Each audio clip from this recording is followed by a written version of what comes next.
तो बच्चों आज प्रेजेंट इंडेफिनिट का दूसरा नियम हम लोग सीखेंगे। इसके अंतर्गत किस तरह के वाक्य आते, पहचान क्या होता, नियम क्या है और इसको कैसे बनाते। ज़रा सा डिफ़िकल्ट है, थोड़ा ध्यान देने से ही हो जाएगा। इसलिए पहले तुम लोगों को इंडेफिनिट वगैरह की जगह पहले वो कंटिन्यूअस सिखाया, परफेक्ट सिखाया, तो सुविधा होगी तुम लोगों को ये प्रेजेंट इंडेफिनिट को सीखने में। इसका दूसरा हिस्सा बच्चों शुरू करते हैं आज प्रेजेंट इंडेफिनिट का दूसरा नियम। कल जैसा बताया था कि प्रेजेंट इंडेफिनिट अर्थात इसका पहचान हिंदी वाक्यों के अंत में ता है, ती है, ते हैं, हो। जैसे राम जाता है, वह खाना पकाती है, वे लोग क्रिकेट खेलते हैं, ऐसा करके रहे तो नियम ये दो यूज करते। एक है subject plus verb plus object, ये कल तुम लोगों को सिखाया। इसका प्रयोग तब करते हैं जब सब्जेक्ट के जगह पे आई, वी, दे, यू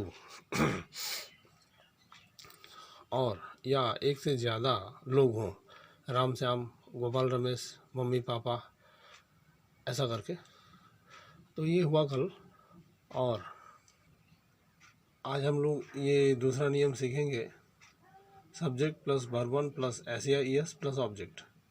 इस नियम का प्रयोग तब करते हैं जब सब्जेक्ट के स्थान पे कोई सिंगल नाम हो, अकेला नाम, जैसे राम, गोपाल या सीता या रमेश। ऐसा रमेश जाता है, राम एक पत्र लिखता है वगैरह। या फिर ही हो, सी हो, जैसे वह क्रिकेट खेलता है, वह खाना पकाती है। या फिर ईट हो या अन्य कुछ हो। तो ऐसा कुछ रहने पर हम लोग subject plus verb plus S E S plus object का प्रयोग करते। कैसे करते ये दिखाया जाता है। तो बच्चों हम लोग एक वाक्य लेते, जैसे राम एक पत्र लिखता है। तो यहाँ पे सब्जेक्ट की जगह पे एक नाम है राम, आई वी दे यू नहीं है और एक से ज़्यादा भी नहीं है, राम है, सिंगल नाम। तो राम एक पत्र लिखता है, तो हम लोग पहले सब्जेक्ट की जगह पे राम, उसके बाद राइट, और राइट में बताया गया था ऐसे ई एस लगाते, तो यहाँ ई एस लगेगा, राम राइट्स ए लेटर। दूसरे नंबर पे है राम एक पत्र नहीं लिखता। तो फिर से देखो, राम एक पत्र लिखता है, Ram writes a letter, write लिखते उसमें एस जोड़ देते, राम राइट्स अ लेटर। दूसरे नंबर पे है राम एक पत्र नहीं लिखता है, Ram does not write a letter. अब राम नॉट लिखेंगे, Ram not write a letter, तो ये गलत हो जाएगा, नॉट होना चाहिए Ram does not. Not 3 number पे आया, राम डज नॉट 3 नंबर पे नॉट। तो इसलिए राम फिर डू लिखते और उसके साथ ई एस जोड़ देते, डू से डज हो गया, ई एस लगाने की वजह से राम डज नॉट राइट। अब जब राइट लिखते तो वहाँ से एस हो या ई एस हो वर्ब से हटा देते, क्योंकि वो तो डू के साथ आ गया। तो Ram does not write a letter.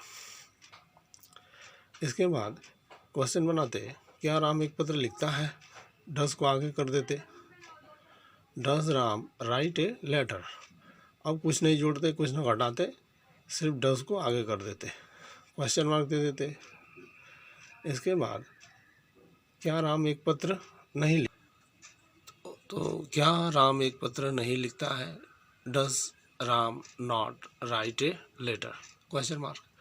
फिर है क्यों राम एक पत्र लिखता है, डब्ल्यू एस का प्रयोग करते, वाई लिखते और फिर 3 नंबर अंग्रेजी वाक्य जोड़ देते, why does Ram write a letter, question mark. क्यों राम एक पत्र लिखता है, इसमें नहीं जोड़ देते, क्यों राम एक पत्र नहीं लिखता है, तो वाई लिखते और चौथा नंबर अंग्रेजी वाक्य जो है देखो, उसको यहाँ ला के जोड़ देते, why does Ram not write a letter. Yes या ई एस का प्रयोग तुम लोग देख सकते हो, जहाँ पे जैसे शुरू में गो है तो इसमें हम लोगों ने ई एस जोड़ा, और दूसरे नंबर पे कम है, इसमें ऑलरेडी पहले से ई है तो इसलिए एस जोड़ा। तो एस और ई एस इस तरह से जोड़ते। और बच्चों तुम लोग जानते हो कुछ ऐसे वर्ड्स होते हैं जो देखते देखते सुनते सुनते समझ में आएगा। अगला वाक्य है वह खाना पकाती है। वह अर्थात सी ही या सी रहे तो भी ऐसे आई एस का सी कुक्स फूड, कुक में एस लगा देते। उसके बाद वह खाना नहीं पकाती है, सी डज नॉट, डू लिया और उसमें ई एस लिखा, डू रहा, ई एस लिखा तो डज हो गया। सी डज नॉट कुक फूड, और ये कुक में जो यस था उसको निकाल देते हैं क्योंकि डू में ई एस जुड़ गया, भर फ्री हो गया। सी डज नॉट कुक फूड। उसके बाद क्या वह खाना पकाती है, डस को आगे कर देते, बाकी सब भी वही रहता, डस सी कुक फूड। तो ये रहा तुम लोगों का आज का होमवर्क। 1 नंबर मैं एक पत्र लिखता हूँ, 2 नंबर वह गांव जाता है। ये तुम लोग घर पे बनाओ, प्रयास करो। और बच्चों जैसे पहले कहा था, वीडियो पसंद आए तो लाइक, सब्सक्राइब और शेयर करना। ये जितना फैलेगा उतना अच्छा होगा और आगे मैं अन्य चीज़ें बता पाऊँगा, वॉइस चेंज, नरेशन, सीधा सादा भाषा, सरल भाषा में, और तुम लोगों को समझ आएगा। आज के लिए इतना। अगला दिन सिखाऊंगा पास्ट इंडेफिनिट या सिंपल।